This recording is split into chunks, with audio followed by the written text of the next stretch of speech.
I had no idea that a straightforward family vacation would turn into the demise of my entire existence when I was 17 years old.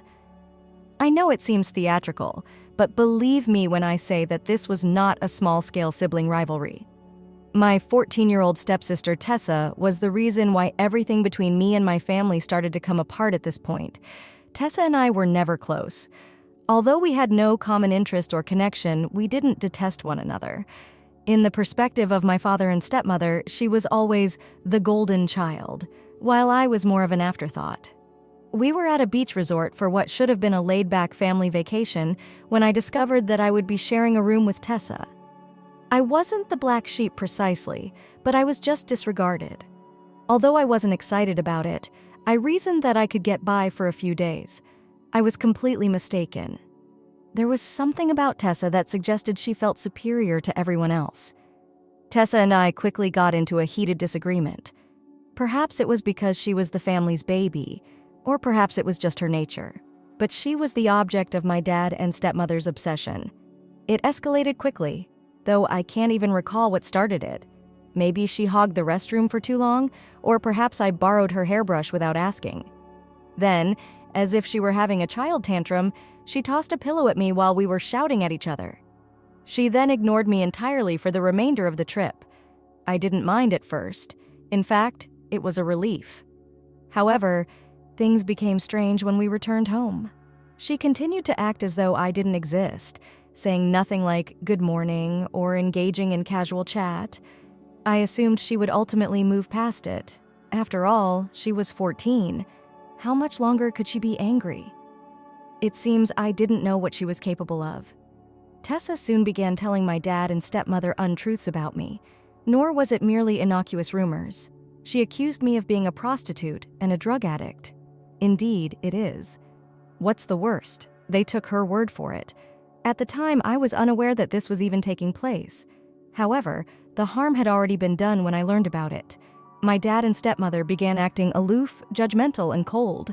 My stepmom started watching me like a hawk every time I left the house, and Dad could hardly look at me.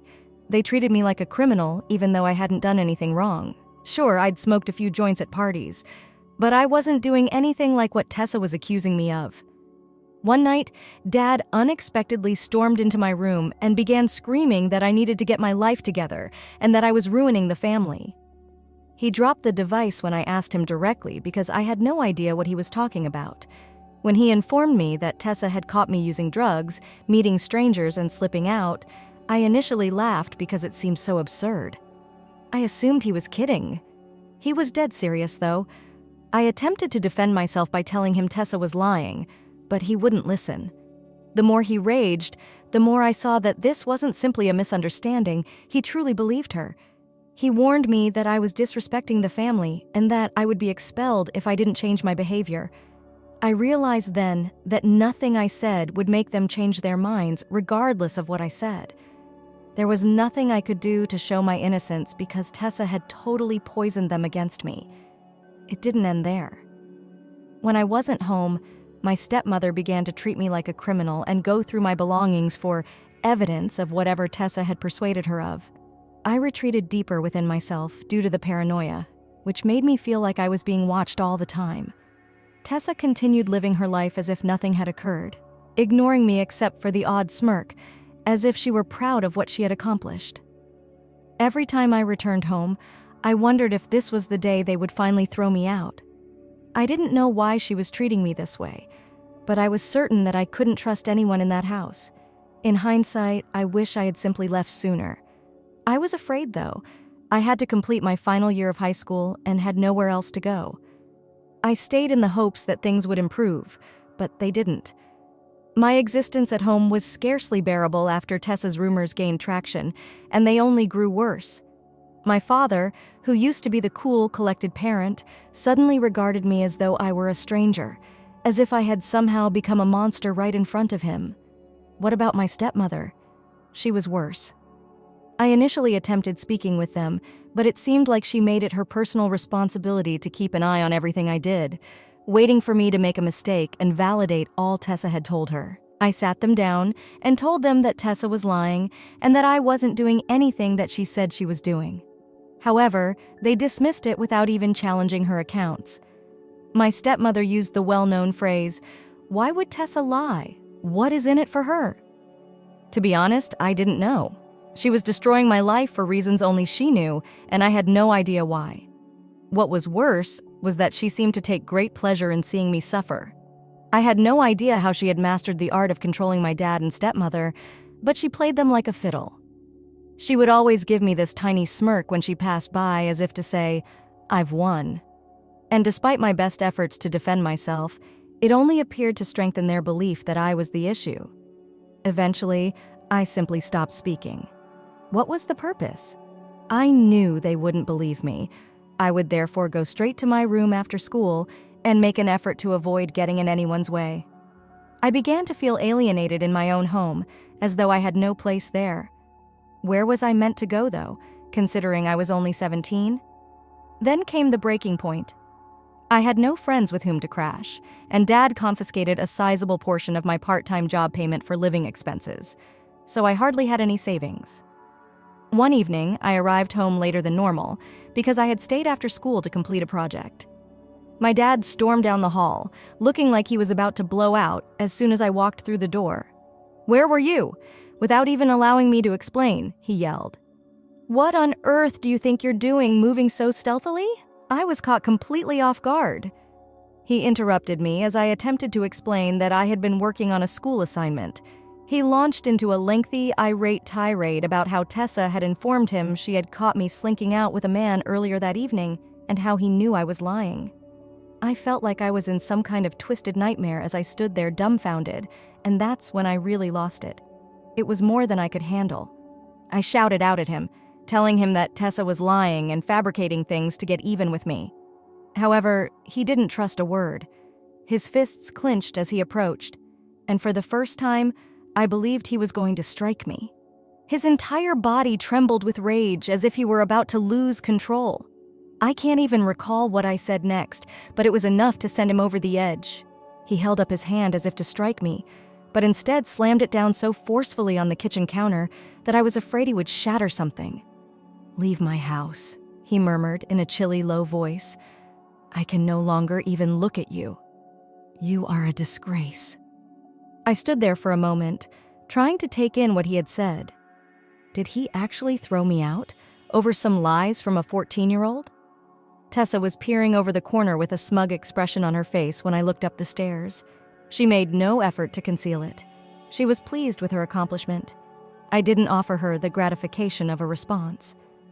I hurried upstairs, packed a few items into a bag, and walked out without a word. My heart was thumping and my thoughts was racing. I didn't know where to go or what to do, but I did know that I couldn't stay in that house for much longer. I ended up spending a few days staying at a friend's house. They knew enough to allow me to stay while I worked things out, even if they didn't know the complete story. I waited for my dad or even my stepmother to call and inquire about my well-being. However, they didn't. Not a single message or call. It seemed as though everybody had suddenly forgotten about me. Eventually, I used what little money I had to find a cheap, dilapidated apartment, and for a while, I simply concentrated on getting by. I tried not to think about my family when I went to work and school. It wasn't easy. I was barely making ends meet, but at least I was out of that place, away from my dad's incessant criticism and Tessa's sneering face. Even though I was barely holding things together, I felt liberated. Months passed, and I didn't hear from my family. There was a part of me that kept hoping they would change their minds, see through Tessa's deception, and apologize. It was wishful thinking, though. I had to come to terms with the fact that they were gone. Then, unexpectedly, I received a message from Tessa's ex-boyfriend. I didn't know what to anticipate when I saw his name appear on my phone because I hadn't given her any thought in months. But what he told me altered everything. It seems that Tessa had gotten drunk one night and revealed the truth during an argument with her partner. She acknowledged that she had told falsehoods about me, not just minor ones, but the entire tale that I was a prostitute and a drug addict.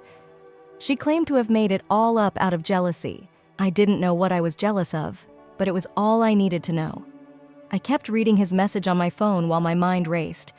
Tessa's jealousy was the source of all those years and suffering. It was unbelievable. I was angry most of the time, but I also wanted to chuckle at how ridiculous it was. I was furious that I had lost my family for such a trivial matter, and now I had her admit it. I had evidence that Tessa had been lying all along. If I wanted to confront her or notify my parents, her ex-boyfriend even offered to support me. Even though it seemed appealing, I wasn't sure what to do. I intended to show my dad that they had been mistaken about me all along by running directly to his house and throwing it in their faces. However, another aspect of me was simply exhausted. After considering it for a few days, I made the decision to let it go since I was tired of the entire situation and tired of trying to convince them of the truth. I didn't do anything, notify my parents, or confront Tessa. How would it alter things? They may apologize if I showed them the evidence, but would it truly make up for what they had done to me? Would it resurrect the years I had missed? No. In order to try to go on with my life, I blocked Tessa's ex-boyfriend's number, erased the message, and immersed myself into creating a life that I wanted. I managed to pull together enough money for a marginally better apartment, found a mediocre job, and at last began to feel as though I could move on from the past. I was relieved for the first time in a long time from the burden of my family's criticism and Tessa's falsehoods. After meeting Jake, I felt as though I could finally breathe. He entered my life at the exact moment I needed someone who would be a constant, silent source of support without pressuring or passing judgment. As our relationship progressed, I gradually opened up to him about my family circumstances. I felt like someone actually had my back for the first time when he understood without asking. He became the family I never truly had, and my rock throughout the course of the following year, but the Tessa confession still bothered me. I occasionally considered presenting the evidence to my dad and stepmother to see if it would even change anything. However, I knew in my heart that nothing would change. When they blindly believed Tessa, they had already made their decision. No confession could restore the time I had lost or erase the years of hurt. I made myself concentrate on my life with Jake and my future. Then, one day, my dad called. It had been so long that I didn't first identify the number when I saw his name on my phone. To avoid reopening previous scars, my first instinct was to dismiss it. However, my curiosity overcame me, and I responded. "Hey?" He paused awkwardly, as if he were at a loss for words. He cleared his throat at last. "It's your father. We should have a conversation. A few years ago, I would have seized the opportunity to finally address this. Now, though, I wasn't sure if I wanted to listen to him at all. Nevertheless, I felt compelled to see him one final time in order to find some kind of closure. We decided to grab coffee together, and when I came in, he appeared older than I had remembered, tired, almost dejected. We engaged in superficial conversation for a while before he eventually came to the subject. "Your sister, Tessa, she finally told me the truth," he began, glancing down at his hands. "About the rumors and the lies. She told me everything. It was like reopening an old wound to hear those words. Years had passed before he finally believed me and realized what I had been saying all along. But I felt numb rather than relieved. He continued by expressing regret for everything and that he couldn't believe he had been so blind. He wished he had paid attention to me, but the truth is that an apology wouldn't make up for what he had done. It couldn't undo all the years he'd let me suffer mindlessly and all the times he'd looked at me as if I were nothing. He didn't even try to argue with me about it. "I appreciate the apology," I said, maintaining my composure, "but I don't know if I can ever forgive you." I realized it was too late, despite his best efforts to make amends. We sat there in silence for a time after he simply nodded, as if he realized he had lost me. It felt definite when we finally said our goodbyes, as if we both knew that this would be our last conversation. A simple farewell was all that was required.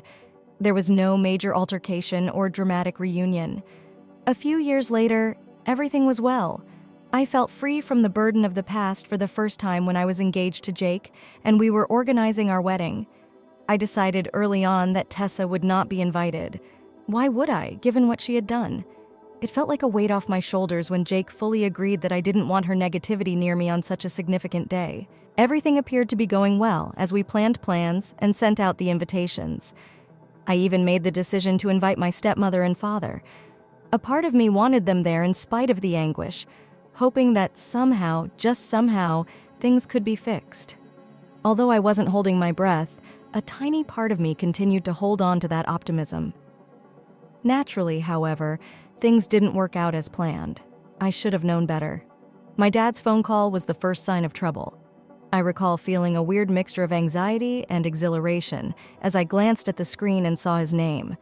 I figured he would be phoning to reconnect, offer some support, or discuss the wedding. However, I was completely off. "We need to talk about the wedding," he stated in a stiff voice. My stomach fell, but I made an effort to remain composed. "Yes, what is going on?" I could hear the hesitancy in his voice as he inhaled deeply. "Tessa has been inquiring as to why she was not invited." I felt stiff all over. It was about Tessa, of course. She was always the focus. I tried to maintain my composure as I said, "She's not invited, Dad." He struck me with it when he said, "I'm not having her at my wedding." I was shocked to hear, "If Tessa isn't invited, I can't come either." My own father was threatening to cancel his attendance unless I invited the sister who wrecked my life. I was having trouble processing it. How fair was that? Although I understood that he didn't want to pick between his children, Tessa wasn't just a sibling with whom I had a falling out. He expected me to forgive her, as if it were nothing after she had destroyed my life. "Are you for real now? You have to understand," he murmured calmly, as if he were the sensible one, and I managed, feeling the rage swelling in my breast. "Tessa sincerely apologizes. She has been making an effort to put things right, but that's when I snapped. Are you attempting to put things right? Do you mean me? Dad, she destroyed my life. You believed her when she told you that I was a drug addict and a prostitute, and now you're suggesting that, as if nothing had happened, I must ask her to my wedding?" He continued talking about how families should stick together, and how Tessa had changed in an attempt to reassure me, but I was unable to take any more of it. He was the focus of this, not just Tessa. Once more, he was prioritizing her sentiments over mine and choosing her over me. It seemed as though nothing had changed. I hung up before he could say anything more. "If you can't come to my wedding without her, then don't bother coming at all." Anger and resentment tightened my chest, and my hands were shaking. I genuinely believed that we could be able to resume a respectable relationship. As usual, though, here we were, Tessa in the middle and me on the outside. Jake was incensed when I told him what had transpired. He put his arms around me and said, "You deserve better than this. You don't owe them anything." He was correct. Yes, I did. My dad couldn't handle the concept of picking sides, so I didn't deserve to have my own wedding hijacked by family turmoil. Over the course of the following few days, I received multiple messages from my stepmother, all of which said the same thing. "Please reconsider. Family is Tessa. She apologizes." I disregarded all of them. I wasn't going to allow them to influence me to reconsider. I wasn't going to let Tessa wreck my wedding the way she had ruined everything else. My dad arrived at my flat a few weeks later. I nearly closed the door in his face when I opened it because I wasn't expecting him. However, he appeared really worn out, as if he hadn't slept for days, and I secretly wished I could hear his words. "I'm not here to fight," he declared as soon as I opened the door. We sat down in quiet, the tension between us sharp enough to pierce. "I just want to talk." I allowed him in. He looked down at his hands before speaking. He said, "I know I've made mistakes, but I don't want to lose you." I remained silent. He went on, "I know Tessa hurt you, and I'm not asking you to forgive her. I was too upset and hurt to trust myself to speak. She is still my daughter, though." "Dad," I finally said, my voice hardly steady, "I'm not asking you to cut her out. I can't just cut her out. All I'm asking is that you, for once, pick me." He didn't argue. "Maybe you don't deserve to be at my wedding if you can't come without dragging her along." Without saying another word, he simply nodded, got up, and walked away. That was the end of it. Neither he nor my stepmother attended my wedding. Naturally, Tessa was not invited, and to be honest, it was painful. The wedding day arrived and went, and it was unquestionably the finest day of my life. However, it also seemed like the first time I had really stood up for myself. I felt at peace for the first time in years as Jake's brother accompanied me down the aisle. People who truly loved and supported me were all around me. They arrived without any baggage or restrictions. Everything else vanished when I turned to face Jake, who was standing there grinning back at me. My dad, Tessa, and the drama that had plagued me for so long were not on my mind. All I could think about at the time was hope for the future. After the wedding, everything was calm. To be honest, I didn't expect my dad and stepmother to get in touch. I had made my decision, and they had made theirs. Our buddy Jake and his family were more like family to me than my own had ever been. For the first time, I wasn't expecting for change or waiting for someone's approval. However, as is typically the case with my family, things didn't remain calm for very long. My stepmother sent me a lengthy, meandering email almost a month after the wedding. When I read it, I nearly laughed. She talked about how they missed me, how they wanted to make things work out, and, of course, how Tessa was sorry, and that I should just let it go for the sake of family. They were still confused after everything. They believed that this was a trivial matter that could be ignored, and that I should move on without truly recognizing the suffering they had caused. Even though Tessa had never once contacted me directly, they still expected me to forgive her since she had finally said sorry. I thought they might get the idea and stop bothering me, so I chose to ignore the message. However, a week later, I received another one. My dad sent it this time, and it was brief and direct. "We miss you. Let's chat." I felt a mixture of annoyance, rage, and possibly even a hint of longing when I read those lines. Why did I have to fix things all the time? Since they were the ones who had done the harm, why was I supposed to try to make amends? I had given them numerous opportunities, but each time they failed to live up to my expectations. I didn't want to resume acting like nothing was wrong. I made a choice because I didn't want to continue acting as though they could simply erase the past. I promised myself that this was it, blocked their phone numbers, and removed them from social media. No more second chances, no more reaching out. At first, it was difficult because I still cared, and part of me hoped things had turned out differently. However, the more I considered it, the more I understood that they would never pick me.